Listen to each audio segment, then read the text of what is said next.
Hi, Film Addicts. Thanks for listening. Today we have a special guest for you, Caroline DeGrave. She's a producer and co-owner of FIREFLY 55 Films. Caroline, thanks for being on our show today.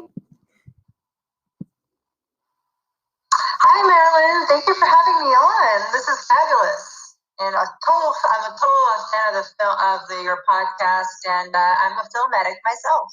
Oh, great. So I want to ask you, Caroline, what is your favorite film of all time?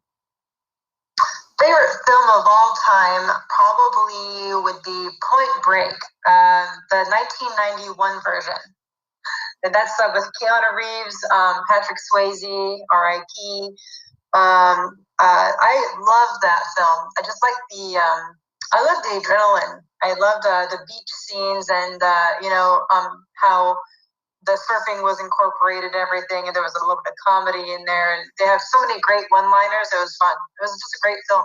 Yeah, that is a spectacular film. Yep, young Keanu Reeves. Yep. Yes, I know. He was awesome. Or shall we say, Mr. John Wick? Right?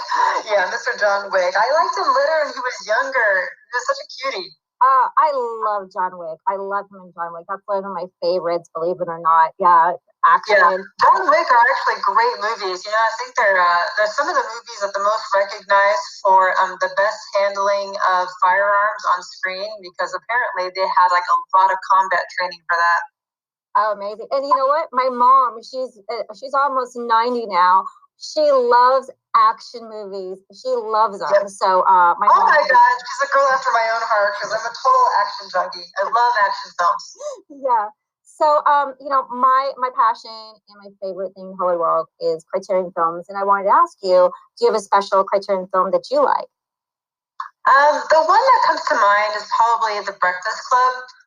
Just because I grew up with it, and it just became a cult classic from the generation, my generation. And, Molly Ringwald, and especially sticks out to me as a character because I liked her transformation mostly. Yeah. It's a very transformative film from all the people that get stuck in detention. And it's like over the course of the movie, they come out different people. And I thought that was just really cool. It was very, I would say, indicative of the 80s. I mean, it was just really cool. I loved how they did that. And it was really easily shot, I thought. Like in retrospect, thinking about it, it was basically one location, small cast. I mean, I was like, wow, that's brilliant. Yeah, and it just reminds you of your youth too, and stuck in that school with the different people, the girl doing her day. Yeah, and then having all the different characters in detention that normally probably wouldn't talk to each other. So, oh yeah, and it's like, I don't know how many of you have been in detention, but that's exactly what it's like. You sit at these little cold classroom desks, and with the chairs attached to the desk, old school stuff, and you have, one person's painting her nails, the other person's staring at the ceiling, the other person is flirting with the boy, and no one wants to be there, but it's like, that's exactly what it felt like. Yeah, it really reeled me in too, especially when Ali Sheedy did, like, she shook her hair and did all the dandruff on the desk. You're like, ow! He really captured those unique moments, those little clips of slices of real reality life, and you're like, oh my gosh. Yeah, it's a very relatable film. I mean, I think most people can relate to that. They remember those days, just the classroom look, the colors on the wall, the institutionalized character of like the location. I was like, yeah, that's detention.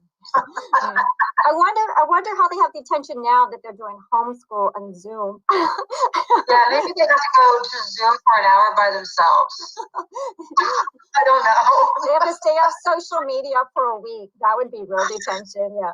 No, I don't know. They can't do anything really because, the whole idea of detention is to make you stay somewhere you don't want to be. I mean, if you're at home, I don't know. Yeah, they can't suspend you. They can't expel you. They can't really do anything. So yeah, that's so funny. So, what is your favorite director and your favorite film shot in a movie? Okay, favorite director would be David Fincher for Fight Club, and just because that would be my second favorite movie of all time. And the only reason why Point Break is first place is just because it came out first. And then, after that, it was Fight Club, and then I was like, oh my God, I fell in love with the characters, the cinematography, the storytelling. I like, obviously, I like a little bit of a rebellion. I have a rebellious streak, and the three films that we've talked about, what have we talked about? They all have in common are people that are outlaws. You have people that are not behaving, and that seems to be a little bit of it's like a calling card for my personality. I like a little bit of that vivacious nature of not following the rules and just doing things independently of what society wants, and it just seems to be a little bit of my character. Carolyn, I'm going to have to ask you, have you ever blackmailed your boss? If I could have found a way to do it, I would have. But I have not found that way. I'm not that crafty. But we lived through the character doing that and enjoying it, how he's making his boss squirm. So that's like really brilliant filmmaking. Oh yeah, with Edward Norton, he's like sitting there fighting himself, and then the guy's like, "Get out of here, get out of here!" He has his bodyguards take him out, and then it's like he's blaming his boss for beating him up, and so the guy's like, "Okay, I'll pay you." So just stay out of the office, and he's like, all right. I'm like, dude, if I could find a way to get a paycheck every bi-weekly from not showing up to work, I would do it. Yeah. And some of your favorite line from a movie. Favorite line from a movie. Well, from that specific movie, Marla Singer had a great one where she's like, wow, I haven't been fucked like that since grade school. And I thought that was just hilarious. I mean, it was a little bit of a shock at first. I was like, did she just say that? Started busting up laughing. And then Edward Norton earlier in the film, in the beginning, when he's describing his life and he's like talking about Planet Starbucks, I was like, yeah, that pretty much encompasses and encapsulates the world we live in. It's we're rushing around doing everything, caffeine junkies. Every meeting's at Starbucks, or everywhere we're going has Starbucks in between A and B, right? Yeah, we love a latte at Starbucks. yeah, totally. Shaken, not stirred, please. And they're like, what? Here. I mean, I was a bartender for a long time, and we had people come in, I want a James Bond. You knew what that meant. My martini, please. Yeah. It's half vodka, half gin, and you want it shaken, not stirred. I'm like, okay. Yeah. And so, your son is an avid swimmer, but there's a fun fact about that. Your son. Yeah.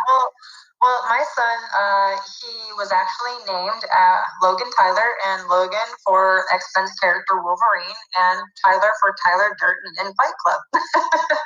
And so his name is Logan Tyler, and I'm very proud of him. He's going to be turning 15 here pretty soon. And yes, he is a competitive swimmer. He's on the swim team, and actually earlier, before COVID hit, he had qualified for 3 Junior Olympic events. Amazing. Congratulations. Yeah. He's a great athlete. Oh, fantastic. And he's super tall. I mean, he's a good 15. He already towers over me. Oh, nice. And how tall is mom? I am 5'8". She's 5'8", yeah. So, and speaking of that, being 5'8", and you are blonde, I wanted to know how did you... sort of a blonde. I mean, originally I'm light brown, but as I've decided to stay blonde the last few years, I just call myself a blonde now. So how did you start as an actor? How did you start your career? Oh, well, I was standing in line at Starbucks and waiting for my latte, as I usually did. I was getting super frustrated at my phone for not connecting to the Wi-Fi fast enough. And this guy approached me and said, do you do movies? Literally, I was standing there minding my own business, and someone said, do you do movies? So after a few words with this man, I found out he was a film director and that he was shooting a Western, and he was auditioning people outside. So of course I took a peek outside and I saw people reading scripts and whatnot. And I originally had said no to the role because I didn't think it was the way actors got cast in a movie. I was like, you just approach people at Starbucks to be in a movie? But yes, it's kind of strange. But especially when he had people auditioning outside, and I was like, you have people here for this. Why are you shopping around for somebody else? But anyways, I was, I that was my internal thinking, and my face hopefully stayed pretty pleasant. But I was kind of like, okay. So I said no at first, but he gave me his card, and I left. And then after doing a bit of research online, I found out that he had originally been a documentary filmmaker, and he'd been kind of out of the business for about 20 years, which is a long time to stay out of film. But anyway, so he had captured an investment to make this Western film, and he was looking for actors. So I called him, and he was still at Starbucks when I called him. So he asked me to come back and read for him. I did, and he said, okay, if you can sit on a horse and ride it without falling off, you have the role. And that's how I ended up being a lead role in a Western. Even though it didn't go anywhere, there was no distribution for it. We had a premiere locally, and I went to a few festivals, but nothing ever came of it. But it did spark the career life of film in my eyes. For me, I was like, I could do this, but I had no knowledge of it, no know-how. I absolutely had no grasp of what to do, how to do it. And, thus began my journey. I did that film, and, then I made my short film, and then I put that into festivals, and that became my calling card for a while. And then I started booking little things, and, just slowly I got into producing because, just as my personality, I like to have a little bit of a tighter rein on what's going on around me. And acting, I felt like I could do more for the production, especially with some of the things that I've seen in productions. I was like, I could totally do this better if someone would give me the chance. And speaking of, so Carolyn, her favorite drink is a latte, and she likes Starbucks. So yes. I want to tell our listeners, what will you be doing next, Carolyn? Well, my partner and I created Firefly 55 Films during COVID, during the summer. We made it an LLC, and we have several scripts that are slated. But the one we are producing now is called Coffeeville, Mississippi. And Leon Raymond Mitchell is my partner in Philly. And he had approached me with the script earlier this summer when we formed the company. And we talked about it, and I fell in love with the story. And I thought it would be very, very apropos for what's going on in the world these days. It shows a great demographic of American culture, of the diversity of people that we have here. It's a road trip movie. It's a story of a young girl that meets a middle-aged woman, and they both have their own internal struggles. And it's a road trip where they both find a little bit of themselves, their authenticity. They help each other in a very unexpected way. And it shows a lot of the scenic aesthetic of American landscape. We're going through a lot of, it takes place in Vegas, and we'll be filming in New Mexico, and we have, of course, Mississippi in there. So it's going to be shot in 3 locations. And it's looking really good. We're actually talking with several different financial options right now, and we are in the process of attaching cast. So we're hoping to start production hopefully late spring or early summer. Amazing. That's just so wonderful.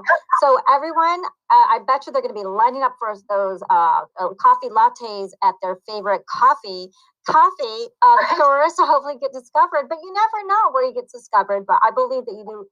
You have to You know what? I've heard so many stories of actors that have been discovered in the oddest, strangest places. You just never know when it's going to hit. And in my case, being a little bit of a risk taker and somebody who has a knack for spontaneity, it was like, okay, well, you know what bad can come of this? So I just went for it, and then I've continued to go for it, even despite setbacks and challenges and all sorts of things that have happened along the way, And I'm still a novice in many ways. You know, being involved in film for 4 years is not a long time compared to some of the people that I speak with on the daily basis. So we're excited about your Coffeeville, Mississippi. It sounds fantastic. Sounds like a Thelma Louise amazing road trip between women. Yeah. It's exactly that kind of thing. It's going to be highly aesthetically pleasing film. It's we are expecting to have a great cast, and you know, I can't wait to give you all updates on the Facebook page is what we have currently, and then we'll have a website up when we have everything together and we have the IT department do all that. Yeah, so Filmatics, you can find out more about the updates on her movie on her Facebook film page, Coffeeville, Mississippi. And Caroline, we want to really thank you for coming on our show today. Yeah, well, thank you, Marilyn. I really enjoyed it. This is super exciting. I love your show, and congrats on getting this to be a success. It's super cool. Yeah, and thanks, film lovers and Filmatics for tuning in. Until next time, we want to say cheers, stay healthy and happy, and thank you for listening to our show. Happy holidays. Thank you.